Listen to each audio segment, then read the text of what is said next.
এখানে দেখো তরমুজটা কতটা বড়।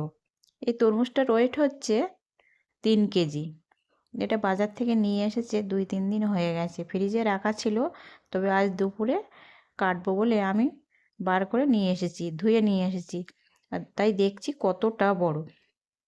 তো হ্যালো এভরিওয়ান, কেমন আছো সকলে? আশা করছি সকলে খুব ভালো আছো। আবারও চলে এসেছি একটি মিনি ব্লগ নিয়ে তোমাদের কাছে। আর এই যে দেখো তরমুজটা কেটে নিয়েছি, ভিতরটা দেখো একদম টকটকে লাল।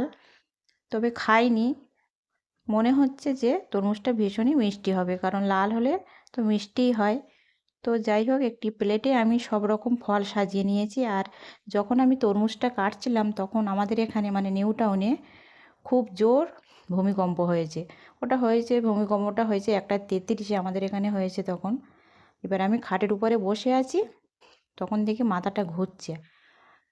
আমি বাইরের দিকে তাকিয়ে দেখলাম আমার কিচেনে জলের ড্রাম বসানো ছিল, জলটাও দেখি জলের ড্রামটাও নড়ছে। তখন ভাবলাম ভূমিকম্প হচ্ছে, কারণ খুব জোর হয়েছে ভূমিকম্পটা। কোথায় কোথায় হয়েছে বন্ধুরা অবশ্যই কিন্তু কমেন্টে জানাবে। আমাদের এখানে তো খুব জোর হয়েছে। সকলকে জানাই হ্যাপি হোলির অগ্রিম শুভেচ্ছা। সবাই খুব সুন্দরভাবে রং খেলো। তো যাই হোক, এই যে দেখো আমি প্লেটে এখানে সমস্ত ফল আর একটু সাবুর পোলাও বানিয়েছি, সেগুলোই প্লেটে সাজিয়ে নিয়েছি। এগুলো বলছি কেন আমি আজ দুপুরে লাঞ্চে এই প্লেটে ফলগুলো সাজিয়ে নিয়েছি, যেহেতু আজ একাদশী আর সামনেই তো দোল পূর্ণিমা, ওই জন্য আজ একাদশীটা করেছি। আর এখানে দেখো আমি 1 পিস কলা নিয়েছি, কলা যেহেতু পছন্দ করি না ওই জন্য 1 পিসই নিয়েছি। আর এখানে দেখো পেঁপের কালারটা দেখো খুবই সুন্দর।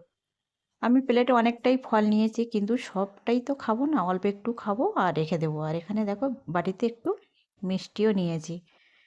তো সবাইকে জানাই হ্যাপি হোলির অনেক অনেক শুভেচ্ছা। সবাই সুন্দরভাবে রং খেলো, কিন্তু সাবধানে খেলো। রং লাগলে তো আর উঠতে চায় না। তো যাই হোক, ভিডিওটা আজ এই পর্যন্তই। সবাই ভালো থেকো, সুস্থ থেকো। আর ভিডিওটা কেমন লাগলো অবশ্যই জানাতে ভুলো না। যদি ভালো লাগে একটা কমেন্ট করে দিও, খুবই ভালো লাগবে। আর ভিডিওটা এই পর্যন্তই, দেখা হচ্ছে নেক্সট ভিডিওতে। ততক্ষণে সকলে খুব ভালো থাকবে, সুস্থ থাকবে, সাবধানে থাকবে। আর ভিডিওটা কেমন লাগলো অবশ্যই কমেন্টে জানাতে ভুলো না। সবাই ভালো থেকো, ধন্যবাদ সবাইকে।